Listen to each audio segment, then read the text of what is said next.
그렇게 싸우잖아요. 야곱도 마찬가지였어요.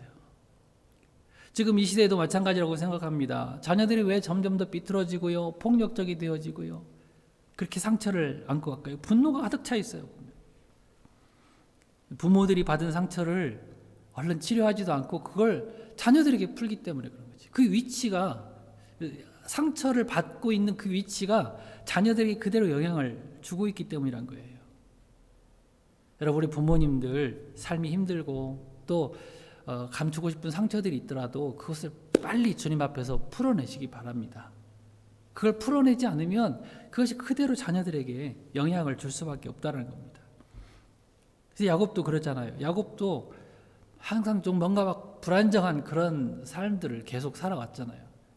하나님께서 겨우 붙잡아 주셔서 야곱이 된 거예요. 그런 일이 있었죠. 야곱이 하나님과 약속한 곳이 아니라 그 중간지대 거기 있었잖아요. 세겜이라는 곳에 돌아와야 되는데, 약속한 장소 베델로 돌아와야 되는데 중간에 거기다가 그냥 진을 치고 거기서 살았어요. 세겜에. 그 위치를 보세요. 거기서 무슨 일이 벌어져요? 눈에 넣어도 아프지 않을 딸이 거기서 욕을 당하잖아요. 세겜 사람들에게 겁탈을 당하잖아요. 우리 부모님들이 하나님께서 약속하신 그 축복의 자리, 예수 그리스도 안에서, 그 교회 안에서 살아갈 때 자녀들도 안전하게 살아갈 줄 믿습니다. 이건 진리예요, 진리. 여러분, 수요일에 말씀 나눴죠. 곰에게 죽임을 당한 42명의 아이들. 여러분, 제가 말씀은 안 드렸지만 이 아이들이 왜 죽었어요? 사실은 부모님들이 잘못 가르쳤기 때문인 거예요. 부모님들의 위치가 고집스럽고 고정관념에 사로잡혀 있고, 그러기 때문에 그것이 그 아이들에게 그대로 간 거란 말이에요. 부모님들은 율법주의적이었어요. 율법 정한 대로만 고지곳대로 남을 정죄하고 비난하면서 사는 모습을 보여주니까 그 어린 아이들이, 그 10대 아이들이 대머리 엘리사를 비난하고 조롱하다가 그렇게 곰에게 찢겨 죽은 거잖아요. 부모님의 책임이라고요, 부모님의 책임. 만약 부모님들이 그렇지 않고, 얘들아, 율법에는 이렇게 쓰여 있지만 사실은 이것은 하나님의 사랑을 이야기하는 거야. 사랑을 얘기해. 그러니까 너희들도 이웃을 사랑해야 된다 이렇게 가르쳤다면 그 아이들이요, 안 죽었을 거예요. 아, 그렇구나. 글로는 이렇게 쓰여 있어도 이게 하나님의 사랑을 의미하는 거구나. 이렇게 애들이 배웠다면 그 아이들은 안 죽었단 말이에요. 부모님들이 항상 율법적이고 남 비난하고 정죄하는 위치에 살았기 때문에 자녀들도 그대로 그렇게 사는 겁니다. 그러다 해를 당하는 거고요. 여러분, 이스라엘의 역사 속에서 자주 나오는 말이 뭡니까? 제가 오늘 아침에도 오늘 공동체 성경 읽기 본문 이렇게 쭉 읽어봤는데 몇 번이나 나와요. 거기 뭐라고 나오냐면, 느밧의 아들 여로보암의 죄에서 떠나지 아니하였더라. 느밧의 아들 여로보암의 죄에서 떠나지 아니하였더라. 여로보암이 처음 잘못하니까 그 후손들, 아들뿐만 아니라 뭐 손자, 그 밑에 후손들이 다 여기를 떠나지 못하고 있는 거예요. 하나님의 마음을 아프게 하고 말씀 어기고 살고 우상 섬기면서 사는 거죠. 부모의 위치가 이렇게 중요한 겁니다. 여러분, 우리 부모님들 항상 우리 위치를 좀 잘 살펴볼 수 있게 바라요. 내가 어디에 서 있는가? 죄악의 자리에 서 있는가? 우리 주님 안에 서 있는가? 내가 교회 안에 서 있는가? 분명히 잘 살펴보시면서 하나님의 은혜로운 약속 안에서 든든한 그런 믿음의 성로가 다 되어지기를 축복합니다. 자, 그런데 오늘 이 본문에 나온 룻은요, 왜 그렇게 유리한 믿음의 사람으로 기록되어지고 있는가? 룻은 특별한 게 뭐냐면, 그런 상처의 자리에서 낙심하고 있는 시어머니 나오미를 진심으로 공경해드린 그런 여인이었기 때문에 그렇습니다. 그 영향을 받지 않았다는 거예요. 자, 여러분 한번 살펴봅시다. 시어머니를 룻이 어떻게 공경하고 있는가? 우리 같이 읽은 본문에 보시면, 어머니께서 가시는 곳에 나도 가겠다 이렇게 말합니다. 여러분, 이 나오미와 룻은 어떤 관계죠 지금? 어머니와 딸이에요? 시어머니와 며느리 관계란 말이에요. 이게 우리나라에서 특별히 이게 잘 나타나는데, 고부간의 갈등, 이게 얼마나 문제입니까? 절대로 서로 지고 싶지 않은 그런 관계 아니에요? 가까이 할래야 가까이 할 수가 없는 그런 관계 아닙니까? 그런데 이 룻이 이런 고백을 하고 있다는 거예요. 어머니 가는 곳 제가 다 따라다니면서 제가 잘 섬기겠습니다. 이렇게 말하는 효부가 있다면요, 아마 효부상 받을 거예요. 지금 이 시대 같은. 시장 갈 때도 같이 가고 멋진 그 식당도 같이 모시고 가고, 한국에 가면 뭐 정말 예쁜 카페들 있잖아요. 빵집도 있고요. 갈 때마다 그냥 어머니 모시고 다니면서 같이 가고 막 먹고 즐거워하고 이러면 이게 얼마나 좋겠어요. 지금 이 시대라면 룻이 그랬을 거라는 거죠. 지금 이 말을 하는 상황이 어떤가를 잘 보셔야 돼요. 자기 나라를 떠나서 함께 어디든 가겠다는 말이잖아요. 아이도 낳지 않고 남편이 죽어서 없는데, 그러면 요즘에는 어때요? 뭐죠? 뭐라고 하죠? 다시 솔로로 돌아오는 걸 뭐라고 하죠? 아, 예. 장로님 어떻게 아세요? 돌아온 싱글. 아이가 없으니까 돌아온 싱글. 이거요, 이게 뭐 되게 좋아하는 그런 여자분들 많이 계시더라고요. 그런 것들도 다 내려놓고요, 어머니 따라가겠다라는 거예요. 어머니 따라. 그리고 자기 나라도 아닌 이민 가서 살겠다. 이게 말이 됩니까? 이건 정말 시어머니를 진심으로 공경하고 사랑하지 않으면 절대 있을 수 없는 일이래요. 또 어머니께서 머무시는 곳에서 나도 머물겠다, 이렇게 이야기를 합니다. 여러분, 최종 목적지가 베들레헴이거든요. 근데 거기도 포함되겠지만 그 돌아가는 길에 어머니가 머무시는 곳에 나도 거기서 같이 머물겠습니다. 여러분, 그 밤마다 이 제일 슬픔을 많이 당하신 분들은 밤이 되면 제일 슬프시잖아요. 그죠? 혼자 옆에 항상 같이 자고 있던 남편이 없고, 거기다 아들들도 다 없어지고, 밤이 되면 가장 슬프다 그래요. 그런데 거기서 같이 묵으면서 위로가 되어드리겠다. 이건 효성이 이렇게 가득한 마음이 여기 담겨져 있는 거예요. 여러분, 자녀들이 부모님께 효도해드리는 거요, 쉽다면 쉬울 수가 있어요. 그 돌아가는 길에 밤마다 어머님 묵으시는 곳에서 위로가 되어드리겠다, 외롭지 않게 해드리겠다, 고독하시지 않게 어두운 밤과 같은 어머니의 인생을 제가 같이 가면서 밝혀드리겠습니다. 이 말이 얼마나 귀한 말이에요. 여러분, 65세 이상 되신 부모님들이 제일 하기 싫어하시는 말이 세 가지가 있대요. 첫 번째는 자녀들에게 아프다라는 말 하기 싫대요. 왜요? 자녀들에게 짐 되기 싫으니까. 우리는 어땠어요? 조금만 아파도 온갖 엄살 다 피우고 막 울어대는데, 그때마다 부모님은 밤새면서 열 내려주시고, 뭐 먹고 싶은 거 있으면 뭐 갖다 해주시고요. 옆에서 그렇게 지극정성 간호해 주셨는데, 정작 당신이 아프시니까 자식들 앞에서 아프다는 말 하기 싫다는 거예요. 또 하나는 외롭다라는 말 하기 싫다고 합니다. 여러분, 한 해 동안에 혼자 쓸쓸히 아무도 없는 집에서 고독사 하시는 분이 몇 명이나 되는 줄 아세요? 우리나라만? 제가 찾아보니까요, 재작년이네요. 재작년에 3,000명이 넘어요. 3,000명. 외롭게 집에서 혼자 돌아가신 분이. 그리고 한 달, 두 달 있다가 찾아지고요. 아무 소식이 없으니까 앞에 메일박스에 이렇게 있잖아요. 그 고지서 같은 것이 가득 쌓여 있으니까 이상하다 싶어서 문을 두드리고 혹은 열어보고 들어가니까 그 안에서 그냥 혼자 죽어 있는. 여러분, 친구들하고 잘 놀러 다니신다고 괜찮으신 게 아니랍니다. 부모님들은 자식 손주 보면서, 가까이서 보면서 사는 것이 가장 큰 행복이라고 그래요. 그런데도 자식들이 자기를 싫어할까 봐 외롭다는 말씀을 안 하시는데, 자식들이 무관심하게 부모님들 그냥 놔둔다면 그것은 얼마나 큰 불효예요. 또 하나, 세 번째는요, 용돈 달라는 소리를 하기 싫어하셔요. 여러분, 우리도 TV에서 보잖아요. 폐지 주우러 다니시는 할아버지 할머니들 리아카에다가 막 이렇게 작은 시장 손수레 끌고 다니시면서 종이 폐지 주우시고. 왜 그러겠어요? 왜? 자식들에게 손 벌리기 싫어서 그러잖아요. 조금이나마 푼돈이라도 벌어서 자식들에게 피해 안 주려고 그러시는 거예요. 그럼 살아계신 부모님들을 모시고 계신 분이 계시다면, 물론 지금 다 어렵고 힘들게 사시는 그런 자녀들이 있을지라도 부모님에게 꼭 이렇게 용돈 정기적으로 챙겨 드리시기 바랍니다. 요즘에 그 이트랜스퍼 있잖아요. 아이고 안 받아 이렇게 해도요 사실은 그게 필요하다고요. 그런 이트랜스포로 가면은 다시 돌려드릴 수가 없잖아요. 근데 분명히 또 돌아와요. 다른 것으로 돌아와요. 근데 이렇게 드리고 또 받는 그 마음 때문에 이 어머니 아버지는요 사시는 거예요, 사실요. 하나님 역할 대신해서 이렇게 자녀들을 길러주신 부모님을 잘 공경해 드릴 때 하나님께서 다 채워주세요.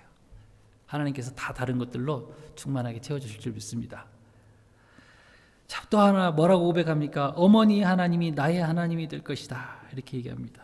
여러분 이게 지금 왜 그렇게 중요한 말이냐면 이게 최고로 형편이 안 좋을 때 한 고백이기 때문에 그래요. 만약에 엘리멜렉의 가족이 모압 땅으로 이사 와가지고 아들들도 다 살아 있고 그냥 뭐 사업을 해도 잘 돼가지고 모든 게 다 성공했어요. 그럼 어떻게 되겠어요? 이렇게 이민자 가정인데도 잘 되게 하고 복 주시는 신, 믿어볼 만하네. 어머니 하나님이 나의 하나님이 될 만하네. 이렇게 얘기하지 않겠어요?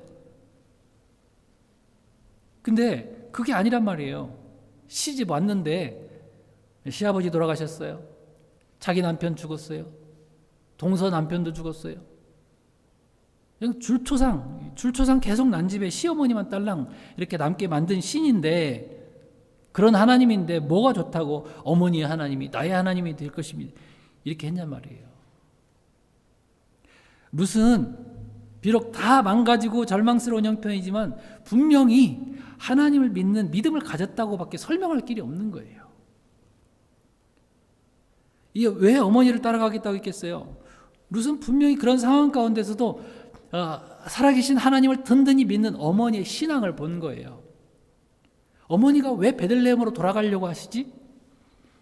약속을 따라서 가시는구나. 약속을 다시 붙잡으시는구나. 그것을 같이 공감하고 본 거예요. 그래서 따라간단 말이죠.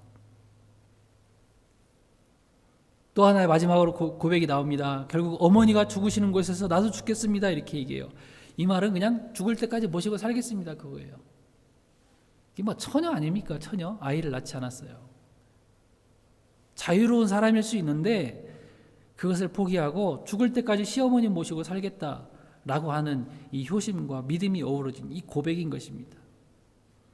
하나님은 끝까지 이렇게 인내하는 믿음을 귀히 여기신 줄 믿습니다. 성경에 그런 사람들 많이 나오죠. 여러분 엘리야를 끝까지 따라갔던 엘리사 선지자는요, 이 갑절의 영감, 성령의 영감을 받았어요. 수로보니게 여인도 주님께 그렇게 개취급을 당하면서도 끝까지 주님을 붙잡았더니 딸을 고침받고 또 믿음도 칭찬을 받았단 말이에요. 인정을 받았어요. 룻도 보세요. 그렇게 시어머니를 믿음으로 끝까지 쫓아가니까 어떻게 돼요? 예수님의 조상이 되잖아요.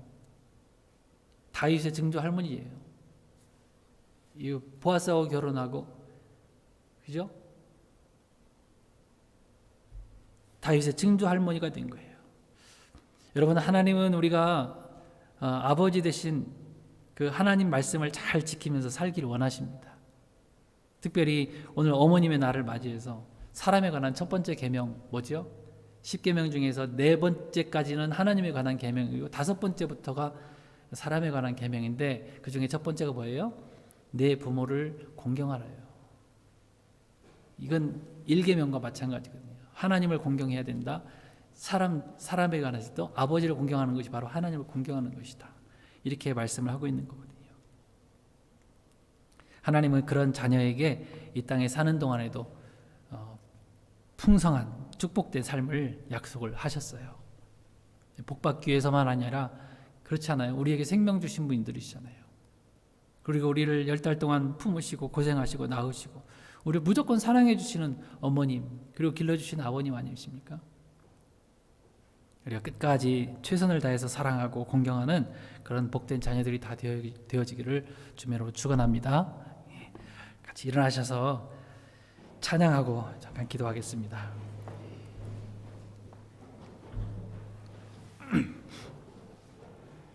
룻의 모습을 이렇게 살펴보면서 보면 사실 세상 사람들이 말하는 것은 참 속이 없네 이거예요. 속이 없네. 속이 없다고 하는 것은 모든 걸 다 포기했다는 것이고요.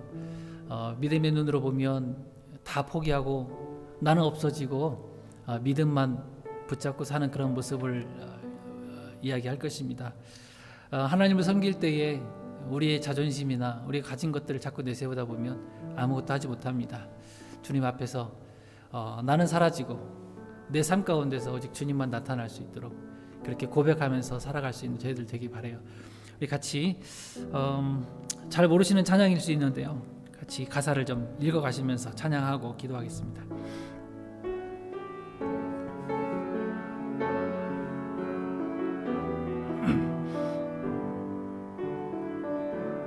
이제는 내가 없고 이제는 내가 없고 오직 예수님만 내 안에 살아계신 오직 예수님만 찬양하며 살리라 예배하며 살리라 내 안에 계신 오직 예수님만. 다시 한번 합시다. 이제는 내가 없고 이제는 내가 없고 오직 예수님만 내 안에 살아계신 오직 예수님만 찬양하며 살리라 예배하며 살리라 내 안에 계신 오직 예수님만. 주님은 나의 아바 아버지 내 상한 영혼 만지시고 주님은 나의 하늘아버지 나의 모든 것 주님께 맡기리.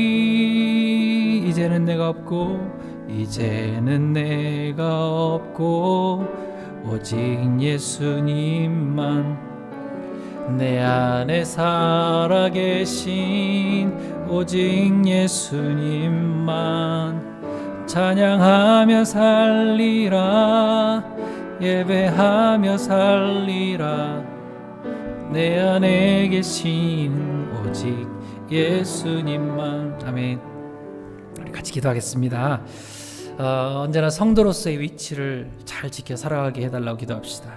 우리가 눈길을 걸을 때에 아무렇게나 걷지 말라고 하는 성현들의 말도 있어요. 왜냐하면 내 길을 따라서 누군가가 올 것이기 때문에 그렇습니다. 우리가 반드시 길을 걸을 때에 그 사람도 반드시 따라올 것인데요, 우리 부모님의 역할들, 또 어쩌면 성도들의 세상의 역할이라고 볼 수 있는데요, 우리가 바른 위치를 잘 지켜서 살아갈 수 있도록 하나님 함께 하옵소서. 성경에 나온 대로 좌로나 우로나 치우치지 아니하고 말씀 따라 믿음의 길을 잘 걸어갈 수 있게 해달라고 기도합시다. 하나님의 말씀을 따라서 더 부모님을 공경하면서 사랑하는 자녀들이 되게 해주시옵소서. 하나님을 섬기는 것이 인생의 가장 큰 목적이 되게 해주시옵소서. 우리 같이 말씀을 생각하면서 기도하겠습니다. 하나님 아버지, 하나님의 귀하신 사랑을 감사합니다. 이 땅을 살아가는 동안에 우리를 비틀어지게 하고 넘어지게 하고 쓰러지게 하는 그런 것들이 있을 것인데, 하나님 아버지, 우리를 붙들어 주시기 원합니다. 바르게 걸어갈 수 있도록 우리에게 말씀을 주시고 우리 앞길에 빛을 비춰주셔서 빛된 하나님의 말씀을 잘 받아가지고 마음에 새기고 달려나갈 수 있도록 도와주시기 원합니다. 좌로나 우로나 치우치지 아니하고 하나님 가르쳐주신 그 귀한 말씀을 따라서 잘 달려갈 수 있도록, 천성을 향하여 달려갈 수 있도록 주님께서 함께하여 주옵소서. 하나님 아버지, 하나님의 말씀, 하나님의 그 계명을 따라서 우리에게 주신 귀한 부모님들을 잘 섬기고 어른들을 잘 공경하는 그런 자녀들, 또 믿음의 사람들 다 되어줄 수 있도록 주님이 인도하여 주옵소서.